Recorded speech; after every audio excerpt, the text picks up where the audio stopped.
Hello student, स्वागत है आपका हमारे YouTube चैनल मैथ इंडियंस में। कक्षा 12 गणित में आज आपको हम पढ़ाने वाले हैं प्रायिकता वाला चैप्टर प्रोबेबिलिटी।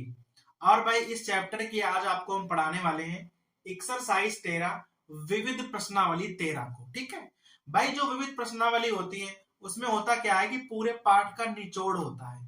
पूरे पाठ में हर प्रकार के जो सवाल होते हैं वो आपको विविध प्रश्नावली में देखने को मिलते हैं। तो अगर आप विविध प्रश्नावली को अच्छे से हल कर लेते हो तो भाई समझो आपको पूरा चैप्टर अच्छे से आता है। ठीक है भाई, तो चलिए शुरू करते हैं प्रायिकता विविध प्रश्नावली 13 को। अब भाई देखिए, जो पहला सवाल है वो क्या कह रहा है। कह रहा है कि भाई हमारे पास कोई ए और बी दो घटनाएं हैं। ए और बी दो घटनाएं हैं, लेकिन भाई घटनाओं में दिया क्या है। पहली बात तो आपको मालूम है कि जो ए की प्रोबेबिलिटी है, एक एक घटित होने की जो प्रायिकता है वह शून्य नहीं है। ठीक है भाई, एक एक घटित होने की जो प्रायिकता है वह शून्य नहीं है। और आपको ज्ञात क्या करना है, आपको ज्ञात करना है पी बी अपॉन ए को आपको भाई ज्ञात करना है। ए और बी दो घटनाएं हैं जहां पर प्रोबेबिलिटी ऑफ ए जीरो नहीं है। आपको मालूम क्या करना है, पी बी अपॉन ए को आपको भाई मालूम करना है। इसका भाई सूत्र क्या होता है, सिंपल फार्मूला है, ऊपर इंटरसेक्शन और जो नीचे है वो नीचे, ये भाई नियम होता है। ठीक है, क्योंकि भाई पी ए बटा में है, अगर जीरो कर दोगे तो यहाँ जो हमारी प्रायिकता है वो इनफाइनाइट हो जाएगी। इसीलिए उसने कह दिया है कि पी ए का मान जीरो नहीं है। अब आपके पास यहाँ दो शर्तें हैं भाई। पहली शर्त में कह रहा है कि जो ए है वो बी का उप समुच्चय है। ठीक है, पहली शर्त क्या है कि जो ए है वो बी का सबसेट है। अगर आपने समुच्चय को अच्छे से पढ़ा है, ठीक है, तो आप जानते होंगे भाई, अगर ए जो है वो बी का सबसेट है, ठीक है, तो इन दोनों में कॉमन क्या मिलेगा। अगर आप कहीं पर ये निकालना चाहोगे कि भाई ए और बी में इंटरसेक्शन क्या है, कॉमन क्या है, तो कॉमन आ जाएगा ए। चूंकि ए वाला बी का सबसेट है, उसी में से उठाकर बनाया गया है, तो ए और बी में कॉमन क्या मिलेगा, हमेशा कॉमन मिलेगा ए। अब ध्यान देना, जो ए इंटरसेक्शन बी है और जो ए है दोनों सेम है, अर्थात ऊपर और नीचे दोनों सेम है, तो भाई प्रोबेबिलिटी क्या हो जाएगी, प्रोबेबिलिटी हो जाएगी एक, क्योंकि ए इंटरसेक्शन बी और ए दोनों घटनाएं सेम है। अब भाई इसी में ना दूसरा खंड है, वहां पर कह रहा है अगर ए इंटरसेक्शन बी का मान 5 हो, अर्थात भाई अगर हम ए और बी में आपसे पूछें कि कॉमन क्या मिल रहा है, तो 5 का मतलब होता है कुछ भी कॉमन नहीं है। 5 का मतलब होता है कुछ भी कॉमन नहीं है। तो अगर इसकी हम प्रोबेबिलिटी निकालेंगे तो भाई जब कुछ है ही नहीं तो प्रोबेबिलिटी कितनी हो जाएगी, जीरो हो जाएगी। अब देख लो, अगर ऊपर वाली संख्या का मान शून्य हो जाएगा तो नीचे वाली संख्या चाहे कुछ भी हो, पी ए का मान चाहे कुछ भी हो, पी बी अपॉन ए का मान शून्य हो जाएगा। तो आपके यहाँ केवल दो कंडीशन थी।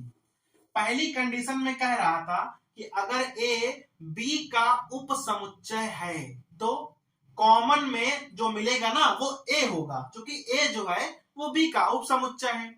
दोनों चीजें सेम सेम है, इसीलिए जो हमारी प्रायिकता है वो एक हो जाएगी। दूसरी कंडीशन थी कि ए इंटरसेक्शन बी का मान 5 है।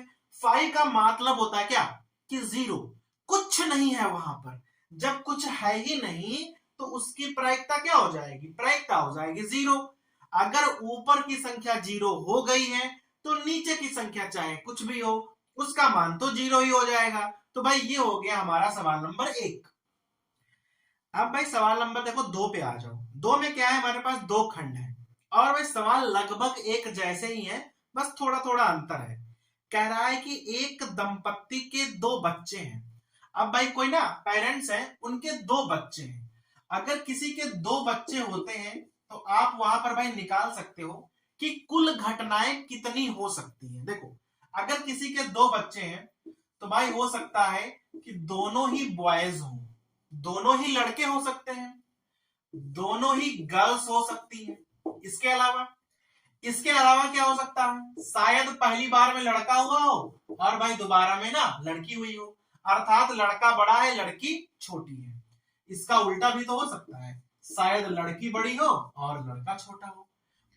तो भाई ना ये केवल 4 घटनाएं ही संभव हैं, कब, जब किसी दंपति के 2 बच्चे होंगे तब। या तो दोनों ही लड़के हों, दोनों लड़कियां हों, लड़का बड़ा हो लड़की छोटी हो, लड़की बड़ी हो और लड़का छोटा हो। केवल 4 घटनाएं ही संभव हैं। अब कह रहा है कि दोनों बच्चों के लड़का होने की प्रायिकता ज्ञात कीजिए। दोनों बच्चे जो है वो लड़का करना है, इसकी ना हमें प्रायिकता ज्ञात करनी है। तो पहले ए में क्या करोगे, जिसकी प्रायिकता ज्ञात करनी होती है उसे हम ए से लिखते हैं। ए में कह रहा है कि दोनों बच्चे लड़के होने चाहिए, अर्थात बी कामा बी वाली जो घटना है वो ए में मानी जाएगी।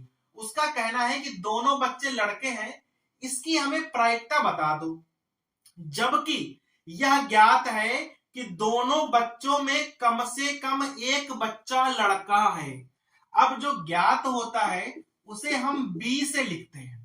जो आपको प्रायिकता निकालनी हो उसे हमेशा ए से लिखो, जो आपको ज्ञात हो उसे हमेशा बी से लिखो। ठीक है, अब बी क्या है, कह रहा है कम से कम एक बच्चा लड़का है, ये बात कंफर्म है। ठीक है, तो कम से कम ए को क्या करोगे आप, भाई लड़का कर लो।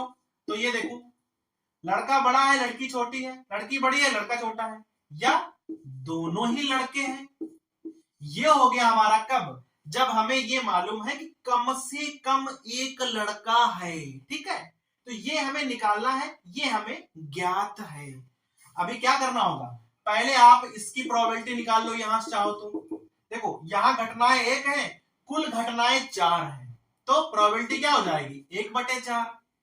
पी भी निकाल लो, तो भाई यहाँ क्या है, यहाँ आपके पास 3 घटनाएं हैं और कुल घटनाएं हैं 4, तो हो जाएगा 3/4। अभी क्या करना होता है, अभी निकालना है इन दोनों का इंटरसेक्शन, अर्थात ए इंटरसेक्शन बी। दोनों में कॉमन क्या है देख लो, ये वाली घटना ना दोनों में कॉमन है, अर्थात भाई बी कामा बी जो है वो दोनों में कॉमन है।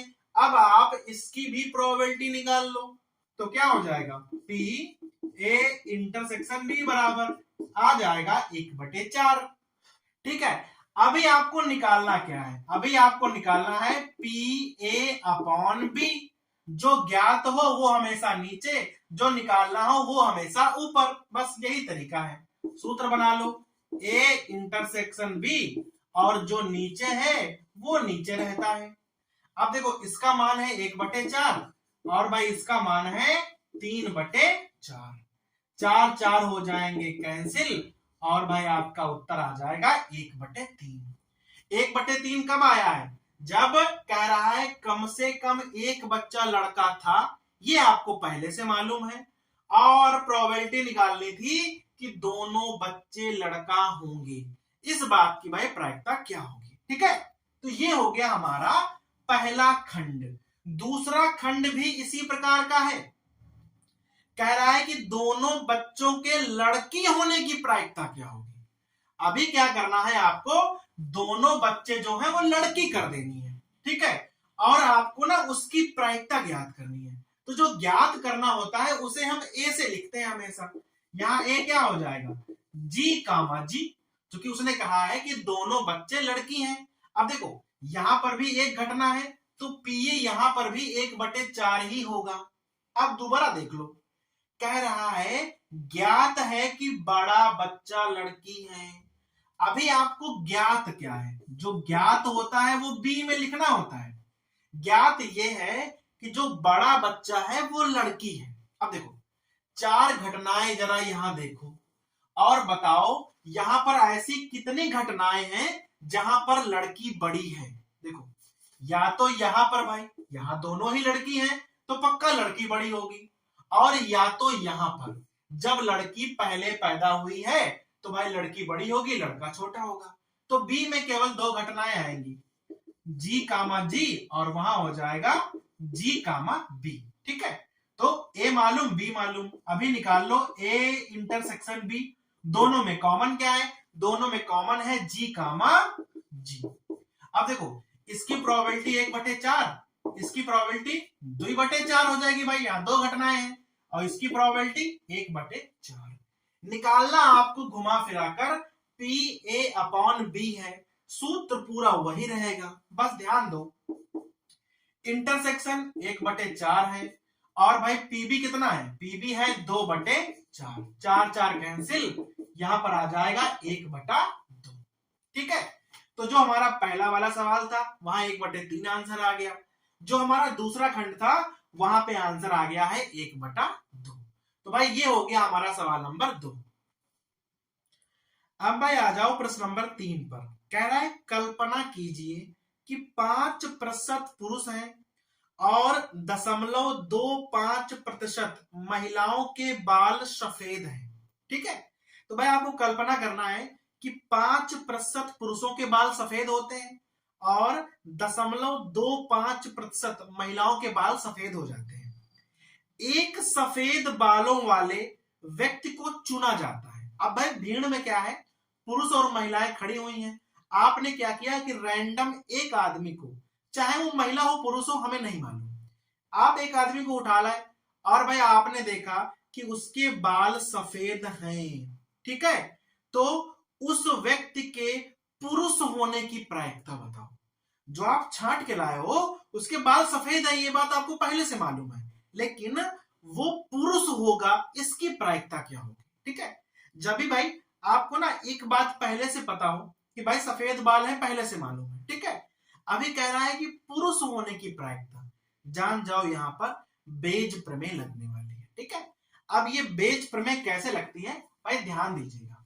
मान लो पहले यहां पे मान लो कि E1 जो है, हमने घटना मानी है, जो E1 घटना है वो मेल, ठीक है, पुरुष होने का भाई निशानी है कि अगर E1 है तो वो मेल होगा। और इसी प्रकार मान लो अगर E2 है तो वो फीमेल होगी, अर्थात E1 पुरुष है, E2 है महिला, पहली बात। ठीक है, अभी कह रहा है कि पुरुष और महिलाएं जो है समान संख्या में है, बराबर बराबर है। अगर भाई भीड़ पूरी खड़ी हुई है और कह दे कि पुरुष और महिलाएं बराबर बराबर है और आपसे कह दे कि भाई आप एक पुरुष जरा चुनो, तो P1 क्या हो जाएगी भाई, P1 हो जाएगी 1/2, क्योंकि आधे पुरुष हैं और आधी महिलाएं हैं। क्लियर है ना, यहां हो जाएगा Pe2, अगर एक महिला चुननी पड़े तो वो भी हो जाएगी 1/2, क्योंकि संख्याएं बराबर हैं। अभी आपको ना एक तीसरी घटना माननी पड़ेगी जिसे हम A मानने वाले हैं। ठीक है, तीसरी घटना क्या है कि बाल सफेद होना, तो जो A है उसे हम मान लेंगे कि भाई किसी के बाल सफेद हैं, तो वो घटना हम A मानकर चलेंगे। अभी क्लियर है, देखो पुरुष छांटे 1/2, महिला छांटी 1/2 और हमने ये मान लिया कि जो A घटना है वो सफेद बाल की निशानी है कि भाई सफेद बाल होंगे तो वो A घटना मानी जाएगी। अब भाई आपको करना क्या है, देखो सबसे पहले आपको ढूंढना है कि सफेद बालों वाले पुरुष कितने हैं, मेल कितने हैं जिसके बाल सफेद हैं और भाई पुरुष है, ये बात आपको पता है। तो यहां लिखोगे A/E1। ठीक है, ये सफेद बाल है और ये पुरुष है, तो कह रहा है कि 5% ऐसे होते हैं, 5% अर्थात 5/100। इसको थोड़ा सा हल कर लो तो आ जाएगा 1/20। ऐसे ही सफेद बाल वाली ना आप महिलाएं छांट लो तो क्या हो जाएगा A/E2। क्लियर है, कह रहा है कि 0.25% है, तो भाई प्रतिशत का मतलब होता है बटे में 100 लगाने पड़ेंगे और 0.25 है तो क्या करोगे, 2 जीरो बढ़ाओगे, 25 चक्कू 100, 1/400, अर्थात 20 में से एक पुरुष जो है सफेद बाल वाला है। महिलाओं में आंकड़ा भाई बहुत ही कम है, 400 महिलाओं में कोई एक महिला ऐसी है जिसके बाल सफेद है। अब भीड़ में करना क्या है, आपको एक ना रैंडम आदमी छांटना है, उसके बाल सफेद हैं आपको पहले से मालूम है, लेकिन वो पुरुष निकले। देखना आपको निकालना क्या है P। अभी आपको ये बात पहले से मालूम है उसके बाल ना सफेद हैं। जो बात पता होती है वो नीचे रहती है। निकालना क्या है? निकालना है कि वो एक पुरुष है, अर्थात आपको निकालना है P E1 अपॉन ए। बेच प्रमेय लगेगी, सूत्र आप बड़े आराम से बना सकते हो। जो चीजें यहां है वो ऊपर रहेंगी और नीचे रहता है सब कुछ। सब कुछ मतलब पहले यहां आएगा P E1, ठीक है, क्योंकि E1 है तो E1। अब ये वाली भी चीज साथ में आएगी, ठीक है, तो गुणे लिखेंगे P A अपॉन E1 और भाई नीचे आएगा सब कुछ, तो पहले इसी को लिख लिया करो यहां पे A अपॉन E1 और प्लस। अब बारी आएगी महिलाओं की, महिलाओं को उतार लो तो यहां हो जाएगा E2 into P A upon E2। अब आपको ना सबके मान रखने हैं। सबके मान आपको पता है 1/2, यहाँ 1/20, यहाँ 1/2, 1/20 प्लस 1/2 गुणे 1/400। देख लो 1/2 ना सब में है, तो 1/2 को तो हटा ही दो। मान लो भाई हट गए, ठीक है, 1/2 हमारे हट गए। यहाँ क्या बचेगा? यहाँ बचेगा 1/20, यहाँ 1/20 और 1/400। चाहे तो आप एलसीएम ले लो और चाहे भाई ट्रिक का यूज कर लो, सभी संख्याओं को 400 से गुणा कर दो। यहां 400 से गुणा करोगे तो 20 आ जाएंगे, 20 गुणा 400 होती है। यहां गुणा करोगे तो यहां पर भी 20 आ जाएंगे। यहां 400 से गुणा करोगे तो 1 आएगा और भाई उत्तर क्या हो जाएगा? 20/21। अब जरा उत्तर को पढ़ना सीख लो। देखो अगर कोई आपने वहां छांटा है व्यक्ति जिसके बाल सफेद है, तो पुरुष होने की संभावना मालूम कितनी है? अगर आप 21 लोगों को छांटोगे तो उसमें ना 20 पुरुष निकलेंगे। अगर आप 21 लोगों को छांट कर लाओगे, कौन लोग? जिनके बाल सफेद हैं, तो उसमें 20 पुरुष होंगे और केवल एक महिला होगी। तो ये ना बेच प्रमेय से आप बड़ी ही आसानी से निकाल सकते हो। तो बेच प्रमेय में क्या है कि पहले आप कोई दो घटनाएं ले लो जो हमारी मुख्य घटनाएं हैं, फिर आपको भाई निकालना क्या है? सफेद बाल, और भाई उस हिसाब से आप अपने सूत्र को बना लो। जो हमें यहां लाना है वो ऊपर रखना पड़ता है और नीचे जितनी भी घटनाएं हो रही हो, यहां पर 2 ही घटनाएं हो रही थी, कभी कभी भाई क्या होगा कि 3-3 घटनाएं होगी, तो यहां आपको प्लस लगाकर तीसरी घटना भी लिखनी पड़ेगी और सबके मान रखोगे, आंसर भाई आ जाएगा। अब भाई आ जाओ सवाल नंबर 4 पे। कह रहा है कि मान लीजिए 90% लोग दाहिने हाथ से काम करते हैं। 90% लोग कैसे हैं? जो भाई राइट हैंड से काम करते हैं, ऐसा कह रहा है कि आप मान लीजिए। तो अगर कहीं पर भी आपको ना प्रतिशत मालूम हो तो भाई प्रायिकता आप बड़े ही आराम से निकाल सकते हो। P का मान क्या हो जाएगा? 90/100 अर्थात 9/10। हर 10 में से 9 आदमी जो हैं वो दाहिने हाथ से काम करते हैं। तो ये P क्या हो गई? P हो गई दाहिने हाथ से काम करने की प्रायिकता, ठीक है। इसका उल्टा Q क्या हो जाएगा? Q होता है 1 माइनस P, तो 1 माइनस 9/10, तो भाई यहां पर क्या हो जाएगा? 1/10, ठीक है। अभी कह रहा है कि 10 लोग चुने गए हैं। आपके पास कुल मिलाकर 10 लोग हैं, तो भाई सवाल एनसीआर वाला है, पहले ही आप समझ जाओ, इनका मान हो जाएगा 10। अब कह रहा है कि अधिक से अधिक जो है हमारे पास 6 लोग ऐसे होंगे जो दाहिने हाथ से काम करेंगे। अब x का मान क्या है? x का मान है मैक्सिमम 6 लोग ऐसे होंगे 10 में से जो दाहिने हाथ से काम करेंगे। इसकी ना हमें प्रायिकता ज्ञात करनी है। देखो मैक्सिमम 6 का मतलब है 6, 5, 4, 3, 2, 1, 0। अब भाई यहां ध्यान देना, अधिक से अधिक 6 लोगों का मतलब क्या होगा? देखो अधिक से अधिक 6 लोग ऐसे हैं जो भाई दाएं हाथ से काम करते हैं। अगर आप इसको उल्टा मान लो तो 1 माइनस करके चलो, ठीक है। तो भाई इससे क्या होगा? सवाल थोड़ा सा छोटा हो जाएगा, यहां पर 1 2 3 4 5 6 7 संख्याएं लिखनी पड़ेंगी। अगर 1 माइनस करके चलोगे तो केवल 4 संख्याएं लिखनी पड़ेंगी। देखो मैक्सिमम 6 का मतलब है आप P7 निकाल लो, ठीक है। 7 लोग, 8 लोग, 9 लोग या भाई 10 लोग, और उन्हें आप एक में से अगर घटा दोगे तो आ जाएगा मैक्सिमम 6 पीपल।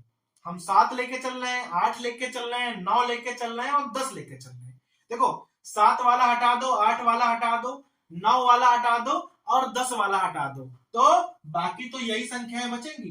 तो आप क्या करोगे, एक में से इतने हटा दो तो वो आ जाएगा। देखो वहां पर 7 संख्याएं हैं, यहां पर केवल 4 संख्याएं हैं। जब संख्याएं ज्यादा हुआ करें तो उन्हें आप 1 माइनस करके इस प्रकार से लिख लो।